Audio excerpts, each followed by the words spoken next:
வணக்கம் ஜோதிட நண்பர்களே. வரும் பிப்ரவரி மாதம் முதல் மே மாதம் வரைக்கும் கிரகங்களுடைய கூட்டணிகள் ஏற்படும். நவ கிரகங்களில் கேதுவை தவிர்த்து மற்ற 8 கிரகங்களும் ஒன்றோடு ஒன்று கலந்து கொண்டு இருக்கும்.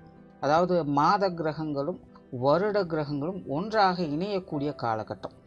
பிப்ரவரி 14க்கு மேலே கிரகங்கள் ஒரு வரிசையாக இருந்து பிறகு மார்ச் 15லேருந்து ஏப்ரல் 15 வரைக்கும் கிரகங்கள் ஒன்றோடு ஒன்று கலந்து கூட்டு கிரகங்களாக மாறி அதன் பிறகு மே மாதத்தில் திரும்பவும் ஒரு வரிசையாக அமையும்.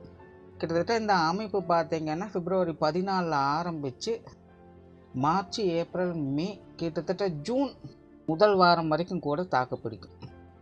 கிரகங்கள் ஒன்றாக சேர்ந்து இருக்கும்பொழுது கூட்டு கிரக அமைப்புகள் ஏற்பட்டு கூட்டு கிரக யோகா அமைப்புகள் அப்படிங்கிறது செயல்படும். கிரகங்கள் வரிசையாக இருக்கும்போது கிரகமாளிகா யோகம் அப்படிங்கிறது செயல்படும். மாத கிரகங்களானது முதல்ல சனியோடு இணையுது, 2வது ராகுவோடு இணையுது, 3வது குருவோடு இணையுது.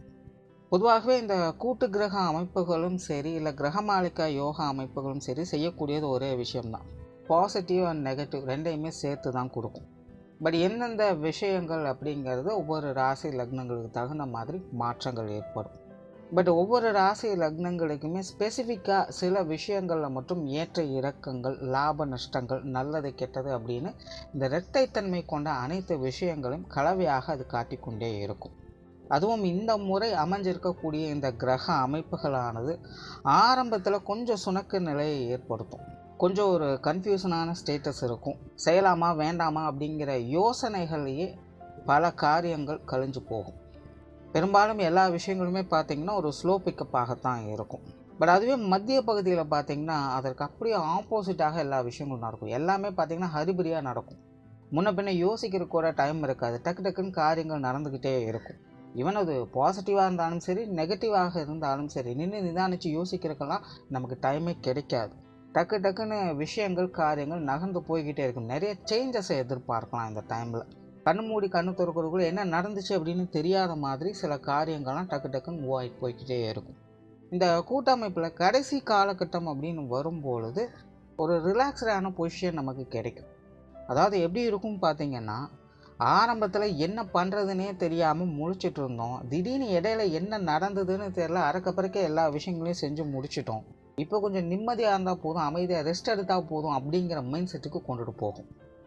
நல்லதோ கெட்டதோ, சந்தோஷமோ துக்கமோ, எப்படியோ அலைஞ்சு தெரிஞ்சு கஷ்டப்பட்டு நினச்சதை செஞ்சு முடிச்சிட்டோம் அப்படிங்கிற ஒரு மைண்ட் செட்டில் நம்ம கொண்டு போய் உட்கார வைக்கும். பொதுவாக கூட்டு கிரக அமைப்புகள் ஏற்படும் பொழுது அங்கே பாசிட்டிவ் நெகட்டிவ் ரெண்டும் கலந்த விளைவுகள் தான் இருக்கும். காரணம் என்ன அப்படின்னு பார்த்தீங்கன்னா, கிரக கூட்டணிகள் அப்படிங்கிறது பாசிட்டிவ் கிரகங்களும் நெகட்டிவ் கிரகங்களும் இணையக்கூடிய அமைப்புகள் தான்.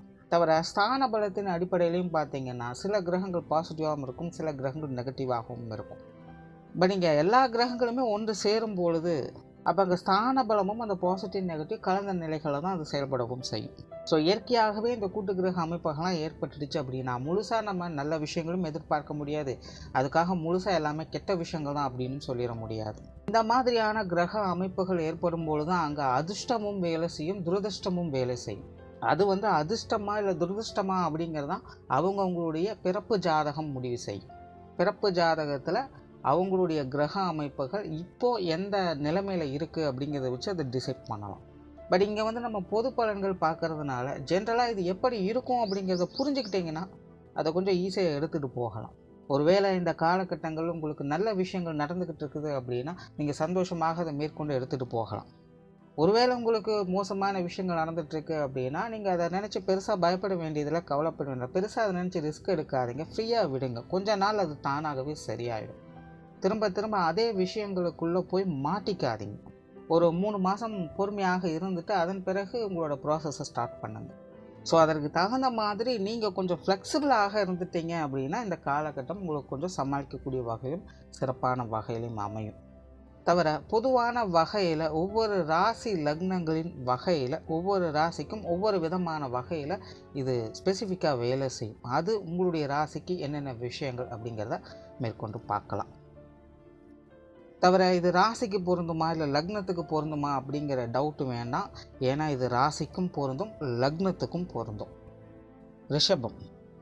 இந்த ரிஷபராசி ரிஷப லக்னக்காரங்களுக்கு இனி அடுத்து வரக்கூடிய 4 மாத காலம் அப்படிங்கிறது ரொம்பவுமே குறிப்பிடத்தக்க மாதங்களாக அமையும். காரணம், இந்த காலகட்டங்களில் உங்களுடைய ராசிநாதன் உங்களுடைய ராசி லக்னங்களுக்கு காரியஸ்தானத்திலையும் லாபஸ்தானத்திலையும் போகஸ்தானத்திலையும் தான் அதிக சஞ்சாரம் செஞ்சுட்டு வருவாங்க. தவிர மார்ச் ஏப்ரல் மாத காலகட்டங்களில் உங்களுடைய ராசிநாதன் ராசிக்கு 11ஆம் இடத்துல உச்ச நிலையும் அடைகிறாங்க. ஸோ ஒரு கிரகம் உச்சம் பெற்று கூட்டு கிரக அமைப்பும் ஏற்படுது அப்படிங்கிறது ரொம்பவுமே சிறப்பு வாய்ந்தது தான். அந்த வகையில் இந்த ரிஷபராசி ரிஷப லக்னக்காரங்களுக்கு அடுத்து வரக்கூடிய அந்த 4 மாத காலம் அப்படிங்கிறது ரொம்பவுமே சிறப்பு வாய்ந்ததாக இருக்கும். பட் இங்கே நம்ம நோட் பண்ண வேண்டிய விஷயம் என்ன அப்படின்னு பார்த்தீங்கன்னா, பொதுவாகவே இந்த சரராசி ஸ்திர ராசி அப்படின்னு வரும்பொழுது அவங்களுக்கு இயற்கையாகவே ஒரே கிரகம் தான் சாதகமாகவும் வேலை செய்யும், பாதகமாகவும் வேலை செய்யும். ஏன்னா ஜோதிடத்தை பொறுத்த வரைக்கும் சூரிய சந்திரனை தவிர்த்து மற்ற எல்லா கிரகங்களுக்குமே 2 வீடுகள் இருக்குது. அதில் ஒரு வீடு சாதகமாக இருக்கும், இன்னொரு வீடு பாதகமாக இருக்கும். இந்த சரம் மற்றும் ஸ்திர ராசிகளுக்கு ரிஷபம் அப்படிங்கிறது ஸ்திர ராசி. இயற்கையாகவே அவங்களுக்கு ஒரே கிரகம் தான் நல்ல விஷயங்களும் செய்யும், கெட்ட விஷயங்களும் செய்யும். ஒரு விஷயத்த அவங்களுக்கு பூஸ்டப் பண்ணி கொடுத்துருச்சு அப்படின்னா இன்னொரு விஷயத்தில் அது கை வச்சிடும். அதனால இந்த ரிஷபராசி ரிஷப லக்னக்காரங்களாக பார்த்தீங்கன்னா எப்போவுமே என்னோடய லைஃப் இப்படியே தான் இருக்குது அப்படின்னு புலம்பிக்கிட்டே இருப்பாங்க. ஏன்னா அவங்களுக்கு ஒரு விஷயம் சாதகமாகிடுச்சுன்னா இன்னொரு விஷயத்தில் கை வச்சிடும். கூட்டு கிரக அமைப்புக்கும் கிட்டத்தட்ட அதே பலன்கள் தான். முன்னாடியே சொன்ன மாதிரி சாதகமாகவும் அந்த கிரகம் வேலை செய்யும், பாதகமாகவும் அந்த கிரகம் வேலை செய்யும். ஏன்னா சுப கிரகமும் இருக்கும், அசுப கிரகமும் இருக்கும். ஸோ இந்த காலகட்டங்களில் உங்களுடைய சுய ஜாதகம் சாதகமாக இருக்கும் பட்சத்தில் இந்த 4 மாத காலம் அப்படிங்கிறது ரிஷபராசி ரிஷப லக்னக்காரங்களுக்கு ஒரு அபரிவிதத்தன்மையை ஏற்படுத்தி கொடுத்தோம். பெரிய ஒரு லக் ஃபேக்டர் அவங்களுக்கு ஏற்படுறதுக்கு வாய்ப்பு இருக்குது. நீண்ட நாள் உங்களுடைய ஆசைகள் உங்களுடைய கனவுகள் பூர்த்தி ஆவதற்கும் வாய்ப்புகள் இருக்குது. ஏன்னா சுக்கிரன் உச்சம் பெறக்கூடிய நிலையில் கூட்டு கிரக அமைப்புகள் ஏற்படுது. இது எல்லாத்துக்கும் ஸ்பெஷலாக ராகுவோடு சேர்ந்து சுக்கிரன் உச்சம் அடைகிறாங்க. இது இன்னும் ஸ்பெஷல். ஸோ இது எல்லா நிலைகள்லையுமே ரொம்பவுமே சாதகமாகவே வேலை செய்யுது. பட் இது எப்படி வேலை செய்யும் அப்படிங்கிறதையும் நம்ம புரிஞ்சுக்கணும். ஸோ அந்த கலவையான நிலைகள் தான், பாசிட்டிவ் நெகட்டிவ் கண்டிப்பாக இருக்கும்.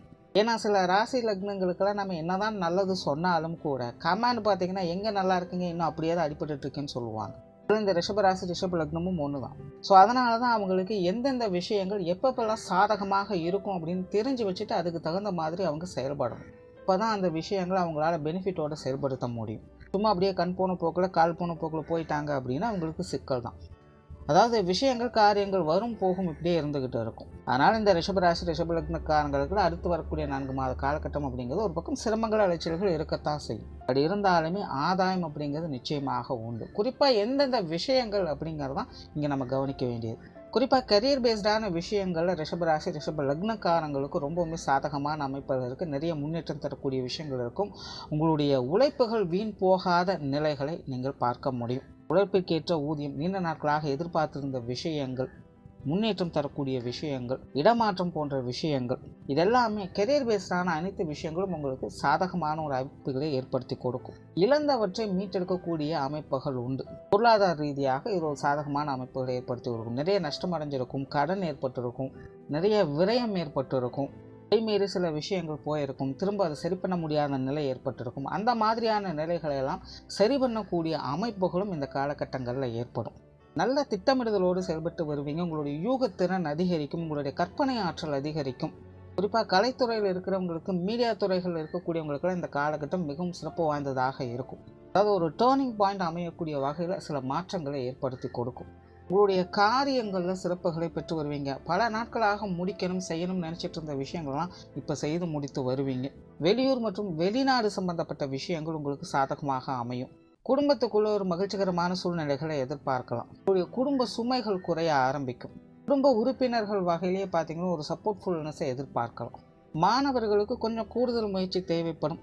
ஏன்னா சுக்கிரன் ராகு இணைவு ஏற்படும் பொழுது படிப்பு விஷயங்களை கவனம் செலுத்த முடியாது. பொழுதுபோக்கு, விளையாட்டு, ஆடம்பர சமாச்சாரங்கள் இந்த மாதிரியான விஷயங்கள்ல தான் ஈடுபாடுகள் அதிகரிக்கும். ஸோ மாணவர்கள் கொஞ்சம் கூடுதல் கவனம் தேவைப்படும், கூடுதல் முயற்சி என்பதும் தேவைப்படும். அதே போல் நிறைய ரிஷபராசி ரிஷப லக்னக்காரங்களுக்கு பொருட்சேர்க்கைகள் அப்படிங்கிறது உண்டாகும். ஆடை ஆபரண சேர்க்கைகள், வீட்டுக்கு தேவையான பொருட்களின் சேர்க்கைகள், எலக்ட்ரிக்கல் அண்ட் எலக்ட்ரானிக்ஸ் ஐட்டம்ஸ் வாங்கி வைக்கிறது, இந்த மாதிரி உங்களுக்கு தேவையான அத்தியாவசியமான பொருட்களின் சேர்க்கைகள் இந்த காலகட்டங்களில் உங்களுக்கு உண்டாகும். அதே போல் நிறைய பேருக்கு ஒரு லாங் டேர்ம் விஷனை எடுத்து செயல்படுத்தக்கூடிய அமைப்புகள் உண்டாகும். உங்களுடைய ஃப்யூச்சருக்காக ஒரு கோல் செட் பண்ணி அதை நோக்கி பயணம் செல்ல ஆரம்பிப்பீங்க.